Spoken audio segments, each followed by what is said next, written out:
이 시간 함께 받으신 하나님의 말씀은 창세기 15장 1절부터 7절까지 말씀입니다.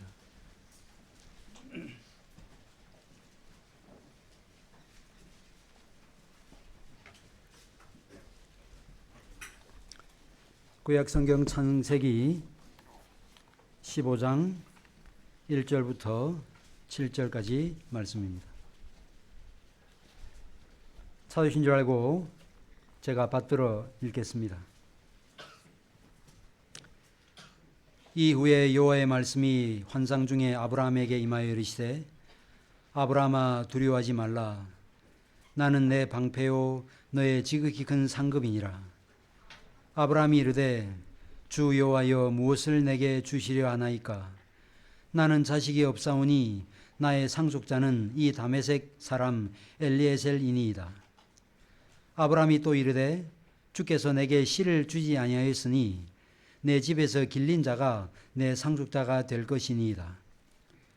여호와의 말씀이 그에게 임하여 이르시되 그 사람이 내 상속자가 아니라 내 몸에서 날 자가 내 상속자가 되리라 하시고 그를 이끌고 밖으로 나가 이르시되 하늘을 우러러 무별을 셀 수 있나 보라. 또 그에게 이르시되 내 자손이 이와 같으리라. 아브라함이 여호와를 믿으니 여호와께서 그를 그의 의로 여기시고 또 그에게 이르시되 나는 이 땅을 내게 주어 소유를 삼게 하려고 너를 갈대아인의 우르에서 이끌어낸 여호와니라. 아멘.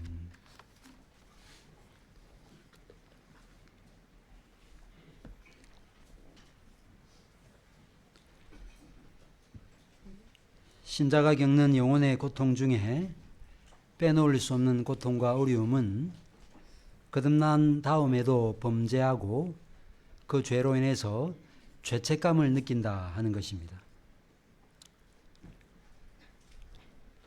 양심이 우리가 범죄한 것을 정죄하고 그 대가를 치르도록 양심이 우리에게 이야기하고 이로 인해서 우리의 영혼은 고통을 겪게 되는 것입니다. 이것은 지극히 정상적인 것입니다.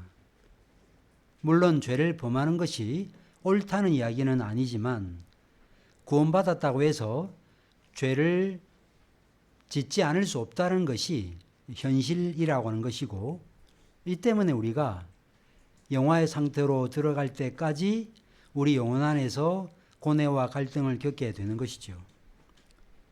이런 사실을 잘 알았던 청교대 황태자라 불리는 존 오웬이 이런 상황을 이렇게 설명을 했습니다. 의롭다 하심을 받는 것은 율법의 저주와 관련하여 죄인에게서 죄에 대해 양심이 정죄하는 것을 제거하지만 죄인 안에서 죄를 정죄하는 양심을 제거하지는 않는다. 거듭나면 정죄감은 사라집니다.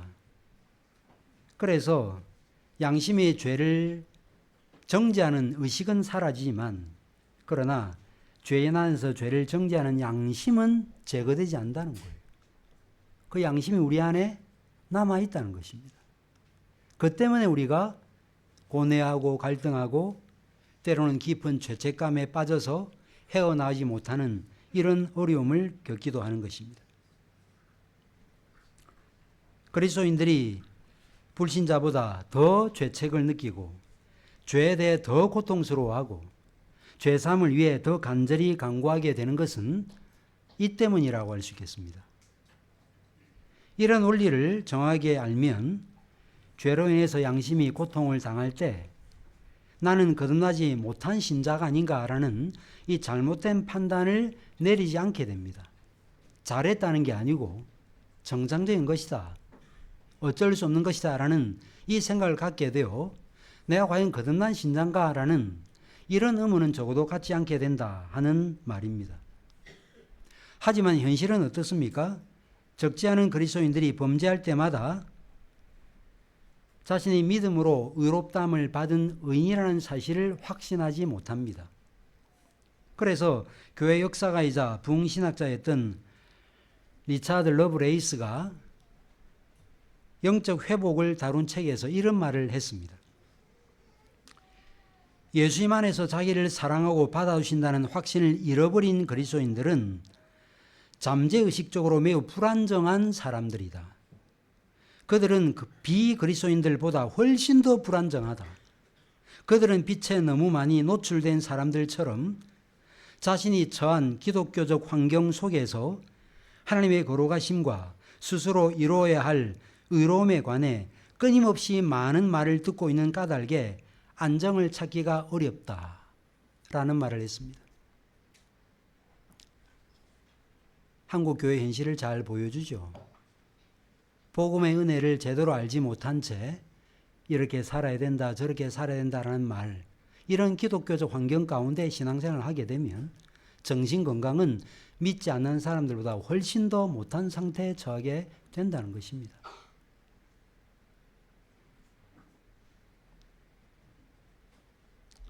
저는 이런 사실을 안타깝게 여기면서 이 복된 주일에 칭의교리가 주는 위로에 대해서 말씀을 드리려고 합니다.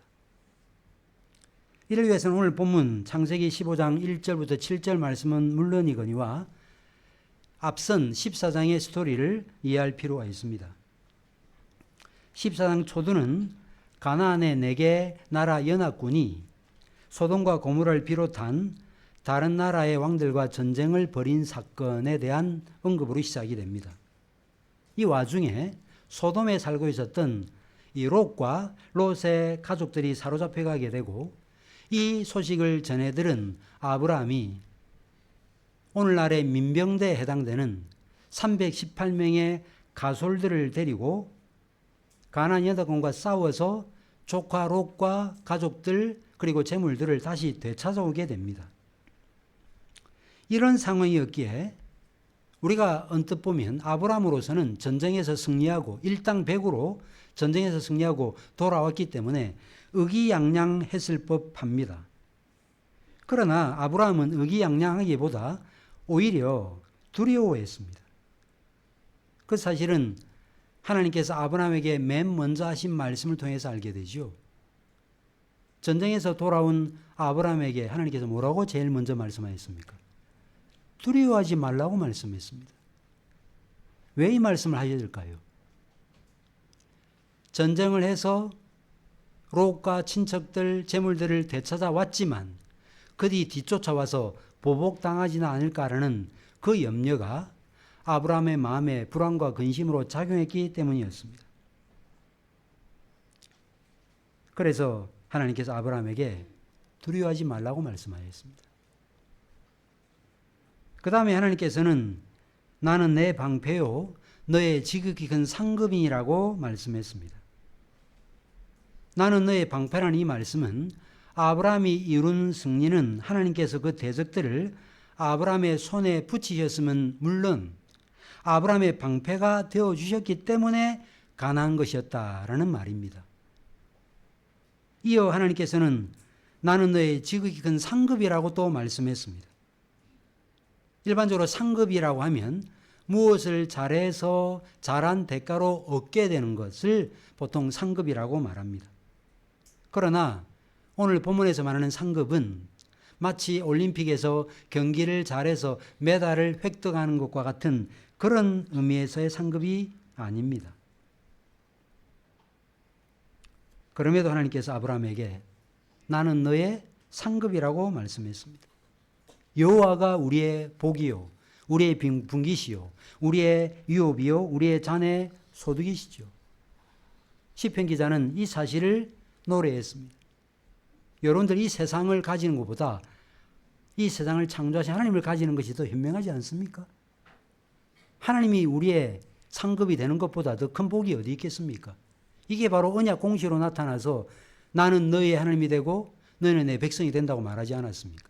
이게 핵심이거든요. 신자가 받는 복의 핵심이 뭐냐라고 말하면 하나님이 내 하나님이 되어주신 것입니다. 내가 그분의 백성이 된 것입니다. 이것보다 더 큰 복이 있다면 그 복은 진정한 복이 아니죠. 그런데 하나님께로부터 이런 놀라운 선을 들은 아브라함의 반응은 매우 회의적이었습니다. 아브라함이 뭐라고 말합니까?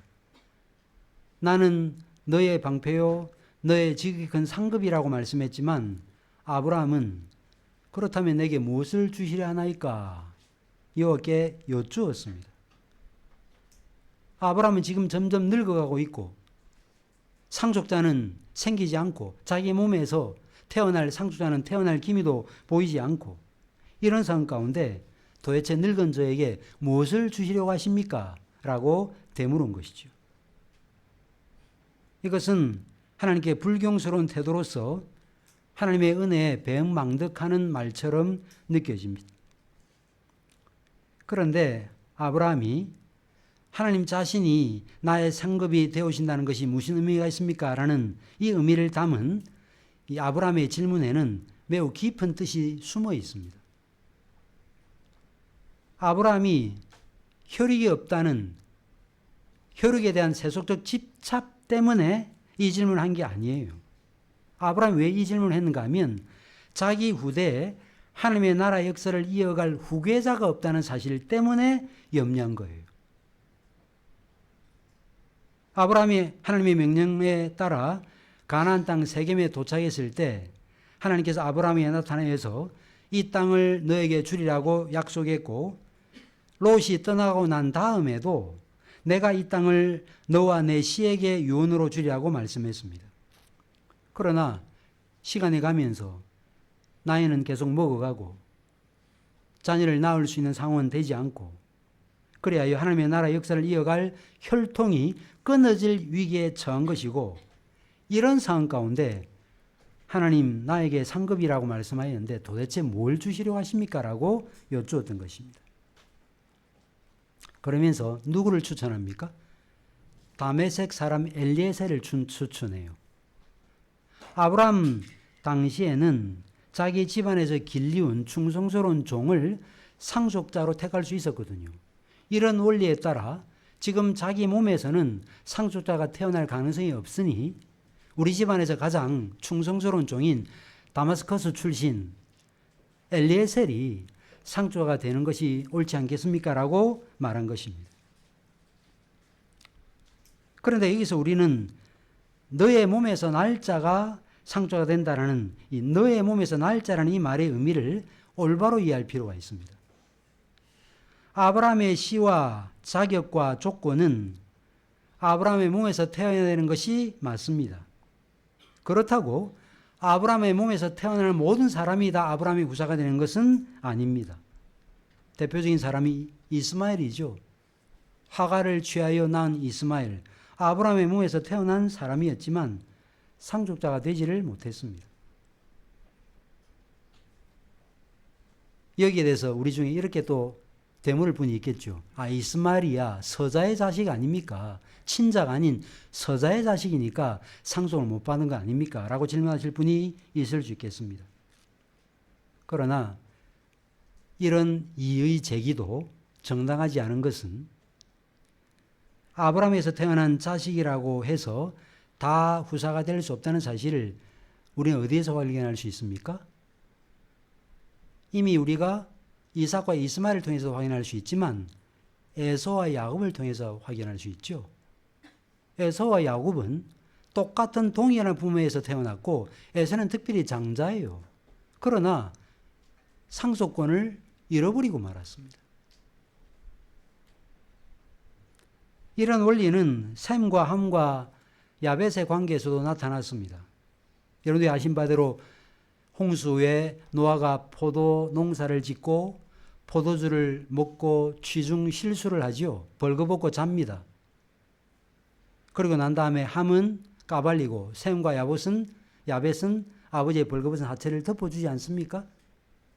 이런 사실을 알고 난 다음 노아가 셈을 축복하기를 하나님이 셈의 하나님이 되어주시기를 원한다라고 말했습니다. 반면에 함은 너는 형들의 종이 되기를 원한다라고 말했습니다. 똑같이 노아 밑에서 태어났는데 셈과 야벳은 하나님의 나라를 이을 상속자의 대우로 참여하게 되고 함은 거기에서 배제되는 것입니다.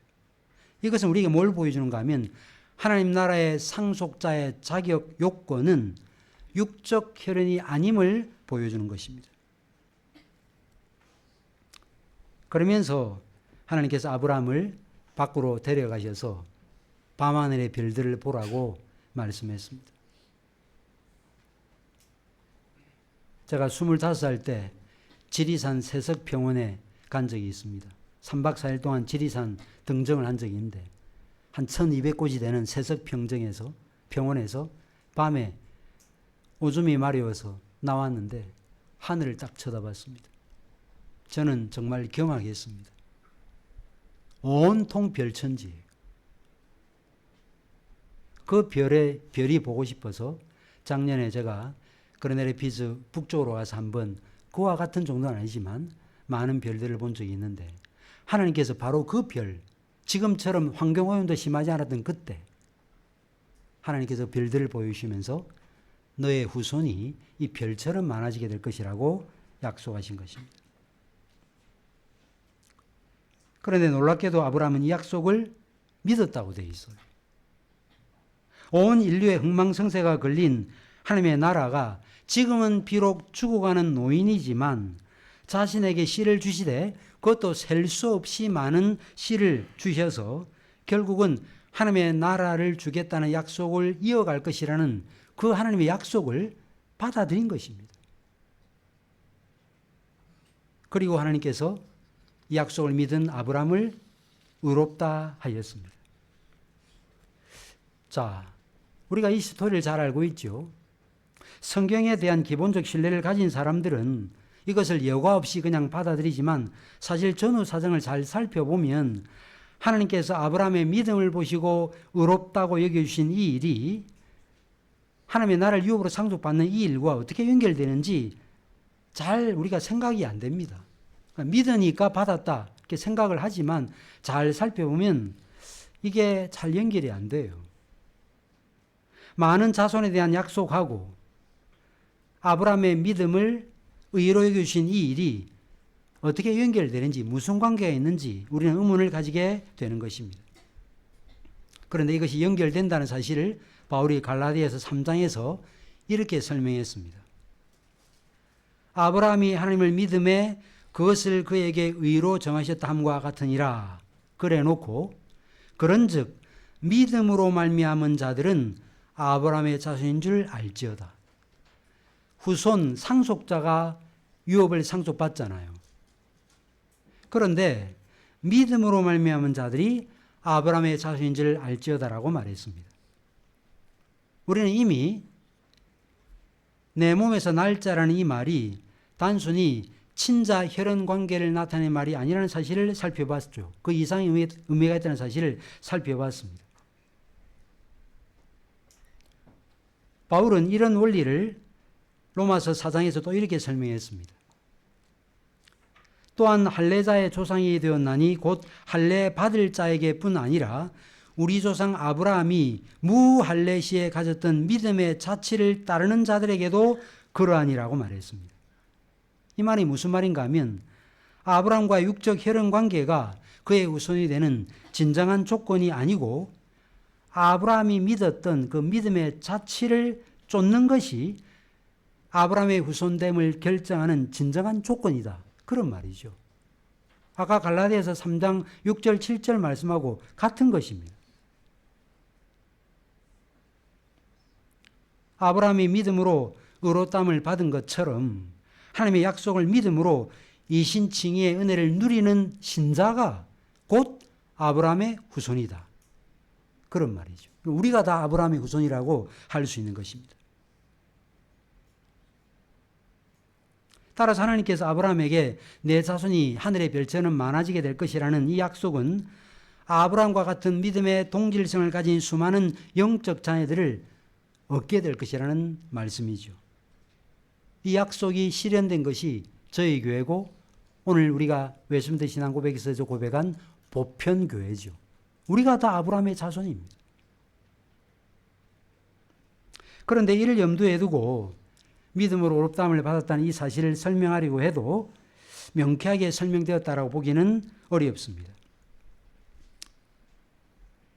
자, 15장 6절 이 말씀 여러분들 잘 아는 말씀이죠. 신약의 여러 곳에서 이신칭의 믿음으로써 의롭다함을 받았다라고 하는 근거 구절로 자주 인용이 됩니다. 로마서 4장 3절, 9절, 22절, 24절, 갈라디아 3장 6절, 야고보서 2장 23절 등에 나타나고 있습니다. 이처럼 신약의 저자가 갈라디아서 15장 6절을 인용했다는 것은 바로 이 말씀 안에 이신칭의 원리를 드러내는 요소가 있다 하는 것을 보여주는 것이죠. 하나님께서는 자신의 나라를 아브라함에게 주겠다고 약속했고 아브라함은 이와 같이 약속하시는 하나님을 믿었습니다. 그리고 하나님은 그 믿음을 보시고 의롭다고 여겨 주신 것입니다. 그래서 하나님의 나라를 유효로 받는 이 일이 믿음과 그리고 의와 밀접한 관련을 갖고 있다는 것을 보여주는 것입니다. 우리가 어떻게 천국을, 우리가 어떻게 하나님의 나라를 상속받을 수 있습니까? 믿음과 의, 이것이 연결될 때 우리는 하나님의 나라를 유업으로 상속받을 수 있는 것입니다. 이걸 좀 더 쉽게 한번 설명해 볼까요? 창세기에 나타난 바대로 우리는 노아 홍수 심판을 통해서 무엇을 깨닫습니까? 홍수로 다 쓸어버렸죠. 그리고 노아의 8 식구만 살아남았습니다. 그러나 노아가 취중 실수를 범했잖아요. 그리고 함이 아버지의 벌거벗은 것을 까발렸잖아요. 뭘 보여주는 거예요? 인간이 있는 곳에는 죄는 건드릴 수 없다 하는 것입니다. 따라서 이런 상태에서 우리가 어떻게 하나님의 나라를 유업으로 상속받을 수 있는가? 그럴 수 있는 가능성은 우리 안에는 없다는 것입니다. 그래서 홍수 심판으로 인간의 전적 부패와 타락이 치유되지 않았다는 것입니다. 따라서 전적으로 부패하고 무능한 우리가 하나님의 의에 이를 수 있는, 하나님의 나라를 상속받을 수 있는 유일한 가능성은 하나님의 은혜로 의롭다함의 은혜를 받아 누리는 길 밖에는 없는 것입니다. 그것을 지금 설명하는 거예요. 단지 아브라함에 일어난 한 사건만을 설명하는 게 아니고 전후 문맥을 볼 때 의로울 수 없는 인간이 의로울 수 있는 방법은 이것밖에 없다. 그래야여 아브라함이 믿었던 그 믿음의 자취를 따를 때 우리도 하나님의 나라를 유업으로 상속받을 수 있다는 것을 보여주는 것입니다.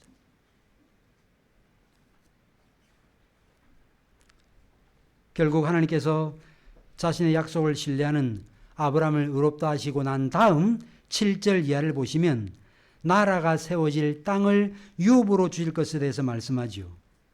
우리에게 뭘 보여주고 싶은 것입니까?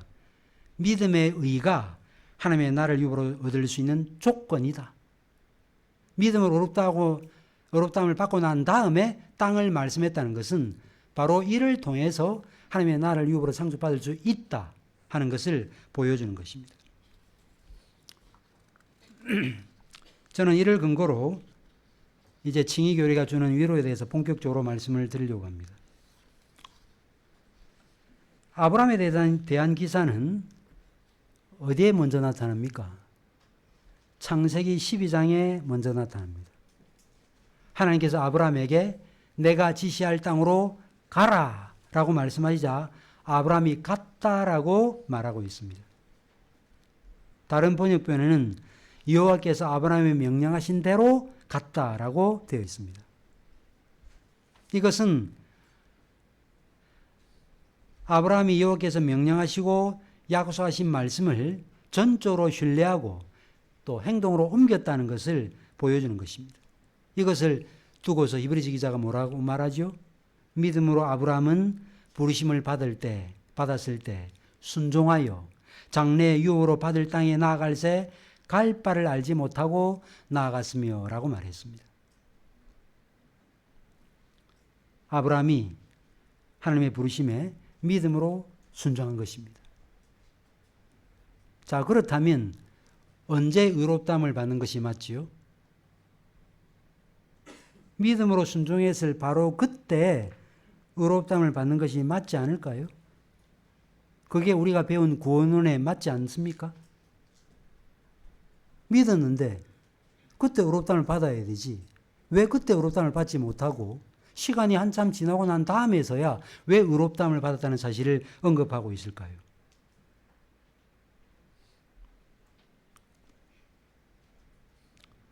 이상하게 근데 아브라함에게 내가 너의 방패요 너의 상급이다 라고 말씀하였음에도 아브라함이 회의적인 반응을 보이고 난 다음에 그 다음에 하나님께서 약속하시고 그 다음에 약속을 믿었을 때 의롭다함을 받았다고 말씀하신 것입니다. 왜 하나님께서 본토 친척 아비집을 떠난 아브라함의 그 순종의 행위 그 다음에 의롭다 했다라고 말씀하지 아니하시고 왜 한참 후에 의롭다고 말씀하실까요? 갈대아 우르를 떠났을 때 믿음은 진정한 믿음이 아니었기 때문일까요? 아니죠. 이미 살펴봤잖아요. 히브리서 기자가 믿음으로 순종했다고 말했잖아요. 따라서 그것이 참믿음이 아니었기 때문에 이때 비로소 참믿음을 가졌기 때문에 15장에 와서야 의롭다함을 받았다라고 말한 것으로 볼 수는 없는 것입니다. 그렇다면 왜 모세오경 기자는 창세 기자는 왜 15장에 와서야 아브라함이 의롭다함을 받았다는 사실을 왜 언급해 놓았을까요? 잘 들으십시오. 만약에 아브라함이 하나님의 약속을 믿음으로 의롭다함을 받은 이 일이 아브라함이 본토 친척 아비 집을 떠났을 때 이루어졌다면 창세기를 읽는 독자들은 이것이 주어졌잖아요. 최초 이스라엘 백성에게 주어지고 우리에게 주어졌잖아요. 그러니까 읽는 우리들은 이 내용을 읽을 때 어떻게 해석을 하게 되는가? 믿음으로 의롭다함을 받기 위해서는 순종해야 되는 거구나. 순종의 결과로 의롭다함을 받는 거구나. 라고 생각하게 되었을 것입니다. 이렇게 되면 칭의 교리에 일대 혼란이 일어났을 것입니다. 이런 혼란이 일어나지 않도록 창세 기자는 아브라함이 가장 연약한 그 상황 가운데 있을 때 그때라도 하나님께서 손을 내미시고 약속하시니까 그 약속을 붙드는 그 믿음을 보시고 하나님께서 의롭다 하셨다고 성경은 기록해 놓은 것입니다. 아브라함이 가장 약해진 그 상황, 하나님의 약속이 이미 주어졌는데 그 약속에 대해서 회의적인 반응을 보이는 그 상황, 그 상황에서 하나님께서 다시 약속하시고 그 약속을 붙들 때 하나님께서 의롭다고 칭하신 것입니다. 그래서 본문의 상황을 보면요, 지금 아브라함이 어떻게 의롭다함을 받았습니까? 물론 갈대아 우르를 떠나는 순종을 했지요. 그 순종했기 때문에 의롭다함을 받았던 건 아니고, 그 다음에 우리가 알고 있는 바대로 자신의 독자 이삭을 드렸기 때문에 의롭다함을 받았던 것도 아니었습니다. 지금 적어도 이 문맥에서는 약속을 믿은 것밖에 한 일이 없어요. 그냥 믿은 거예요. 그런데 의롭다함을 받았다고 성경은 말씀하고 있다 하는 것입니다. 그래서 마틴 루터는 창세기 15장 6절을 창세기에서 가장 위대한 구절이라고 말했습니다. 그 이유는 사람이 의롭다함을 받는 것은 행위가 아니고 오직 믿음에 의해서라고 하는 이 칭의의 근거 구절로 확신했기 때문이었습니다. 바울도 이 구절을 서신서 여러 곳에서 인용하면서 이신칭의 교리를 설명했던 것입니다. 그리고 나아가 종교 개혁자들은 구원은 결코 인간의 행위에 근거하지 않고 오직 하나님의 은혜에 근거한다는 사실을 설명하면서 오직 믿음, 솔리피데라고 하는 오직 믿음이라는 표어도 만들어낸 것입니다.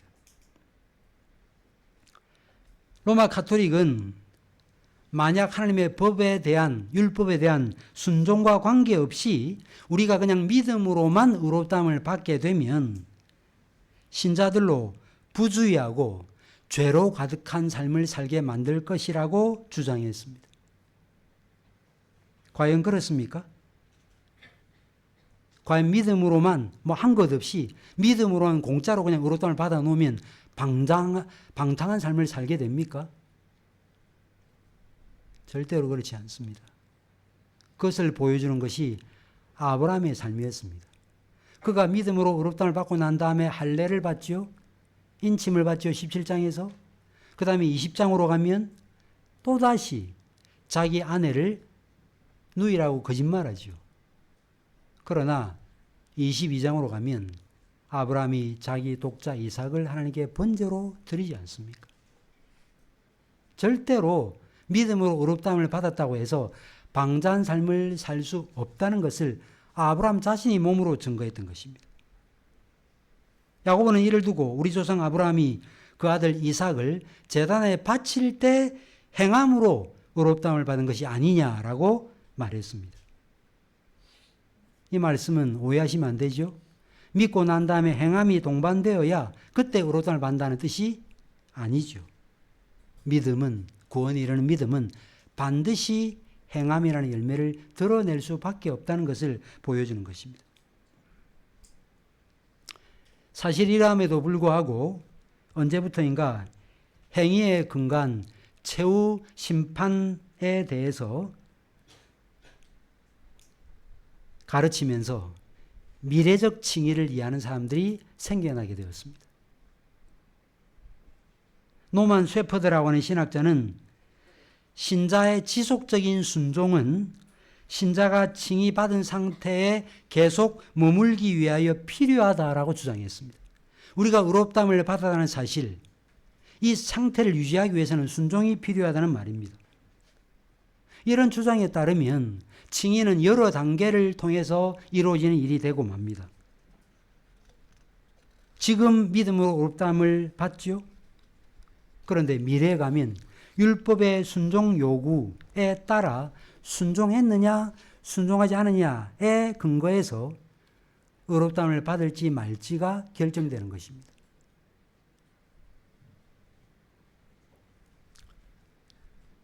그러면 우리의 신앙생활이 얼마나 불안할까요? 그렇지 않나요?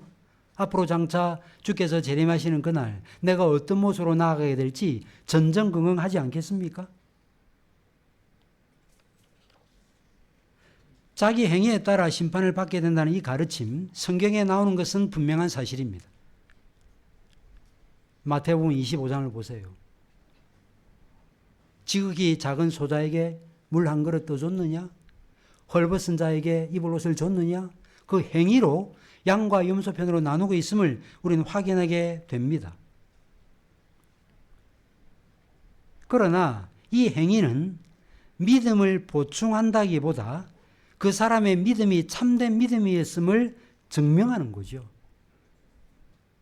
따라서 의롭다함을 받은 신자가 최후 심판 때에는 혹시나 심판주로 오시는 주님으로부터 너는 의롭지 못하다라는 이 선언을 들을까 싶어서 전전긍긍하실 필요가 없다는 것입니다.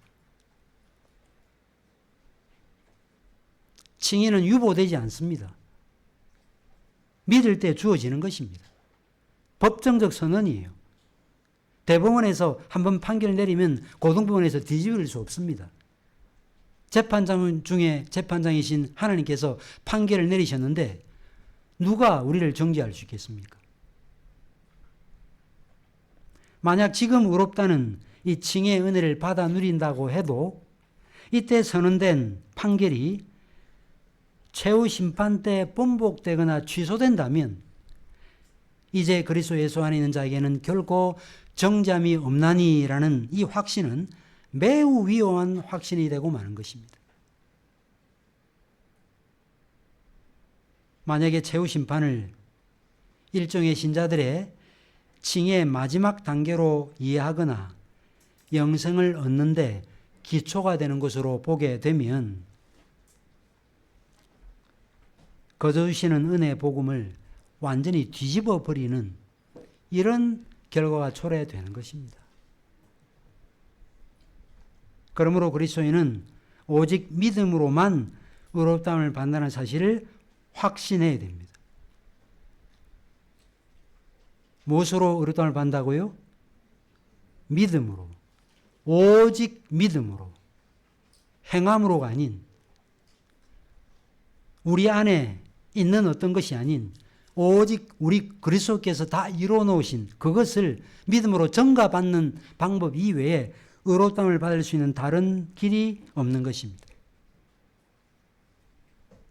이 사실에 기초해서 죄와도 싸워야 되는 거예요.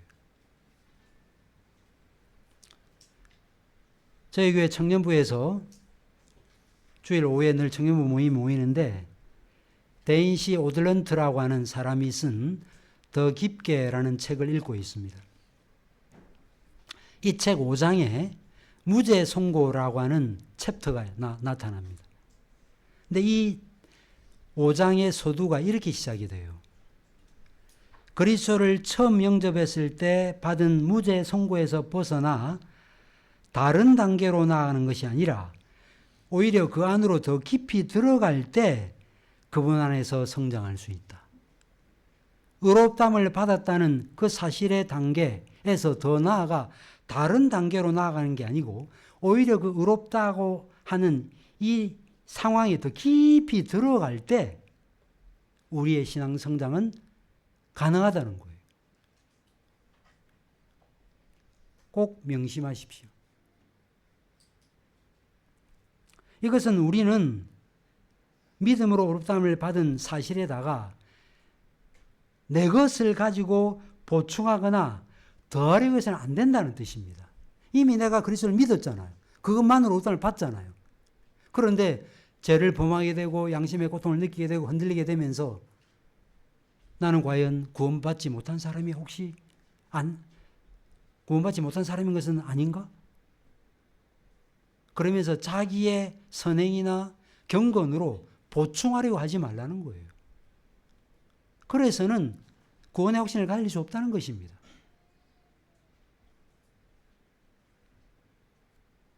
의롭다함을 받고 난 다음 성화의 삶을 사는 것은 자연스럽고 마땅하지만 성화의 진척의 정도, 이만큼 되느냐 요만큼 되느냐에 따라서 우리가 의롭다함을 받은지를 확인하려고 해서는 안 된다는 것입니다.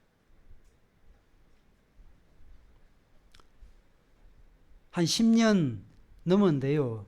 웨스트민스터 신학교에 피터 릴백이라고 하는 교장이 와서 신학교장이 총장이 와서 세미나를 한 적이 있습니다. 그때 칭의와 성화를 어떻게 설명했는가 하면 칭의는 오른손이다. 오른잡이에게 있어서는 오른손이 칭의예요. 주로 칭의를 사용해야 돼요. 왼손이 성화다. 왼손잡이에게 있어서는 왼손이 칭의겠죠, 물론. 칭의가 바탕이 되지 않는 성화의 삶은 불가능하고 또 거꾸로 성화의 진척 정도에 따라 내가 의롭다함을 받았느냐 받지 않느냐를 결정하게 되면 우리의 마음은 혼돈 속에 소용돌이 칠 수밖에 없는 것입니다. 신자는 죄와의 싸움을 싸울 때도 이 사실을 꼭 기억해야 됩니다. 칭의 은혜를 더 깊이 받아 누려야 됩니다. 여러분들 성도라면 가능한 죄를 범하지 않으려고 애쓰지 어떻게든지 죄를 범하려고 애쓰는 사람이 누가 있습니까? 그런 사람 아무도 없어요. 어떻게든지 죄를 범하지 않으려고 합니다. 그럼에도 불구하고 죄를 지을 때가 있습니다. 이때 양심과 사탄이 우리에게 뭐라고 정죄하는가? 당신은 다른 사람보다 더 나은 사람이 될 수 없다. 당신은 다른 사람보다 더 낫지 않다. 라고 정죄합니다. 그럴 때 그런가? 나는 신자가 아닌 게 틀림없어. 이렇게 생각하면 되겠나요? 그러면 안 되는 거죠. 왜 그렇습니까? 죄와의 싸움을 싸운다는 것 자체가 신자임을 보여주는 증거이기 때문이죠. 믿지 않는 사람들은 죄를 지을 때 자신의 의지를 총동원해서 짓습니다. 좋아서 지어요. 그러나 우리는 성경이 말하지 아니한 그 일들을 할 때 우리는 그것을 의지를 가지고 짓지 않습니다.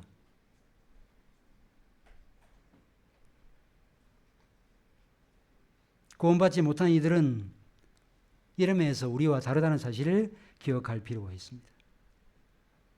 그래서 존 오웬이 이렇게 우리를 위로했습니다. 칭의론에서 이렇게 말했어요. 죄를 짓지 않는 것이 신자의 의무이지만 실패한다 하더라도 칭의에 대한 특권은 잃어버리지 않는다.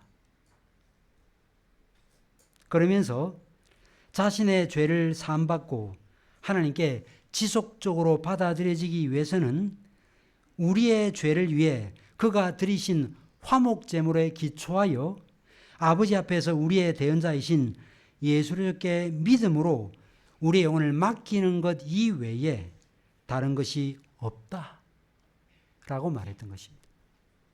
그래서 그럴 때마다 누구를 바라보는 거죠? 우리의 영원한 대장이신 그리스도를 바라보고 의지하는 것입니다. 노뱀을 바라봤던 것처럼 그리스도를 바라봐야 되는 것입니다.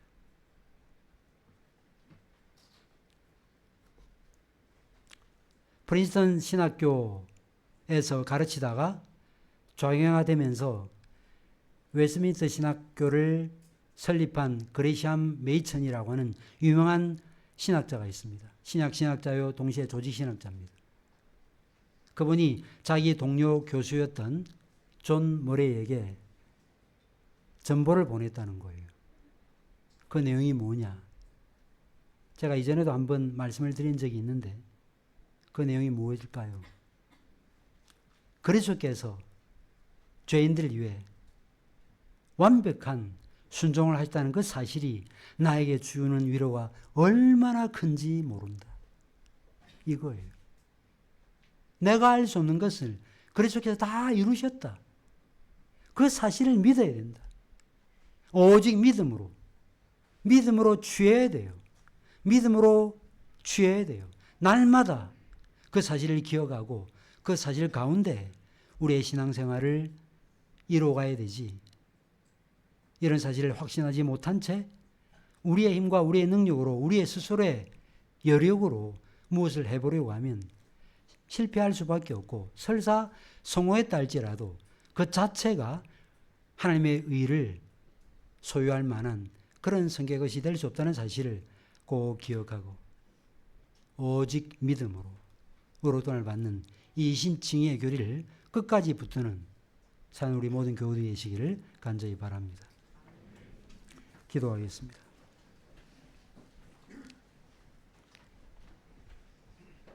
하나님 아버지, 하나님께 주시는 은혜, 하나님께서 주시는 의와 또 하나님께서 선물로 주시는 믿음까지 그 어떤 것도 우리의 것이라고 할 수 없는 것임을 고백합니다. 도무지 하나님 그분을 알 수 없는 자에게 하나님을 알 수 있는 지식도 주시고 그리스도가 누구신지를 알게 하시고 보혜사 성령님의 역사를 통해서 그리스도를 믿음으로 받아들이게 하시고 나는 의롭지 못하지만 의로우신 그리스도의 순종을 믿음으로 취할 때 내가 의로운 백성이 될 수 있고 내가 하나님의 자녀가 될 수 있고 아브라함의 후손이 될 수 있고 그리하여 하나님의 나라를 유업으로 상속받을 수 있다는 이 분명한 사실을 저희가 항상 확신하고 이 분명한 기초 위에서 죄와의 싸움을 싸우고 세상과의 싸움을 싸워나갈 수 있도록 인도하여 주시옵소서.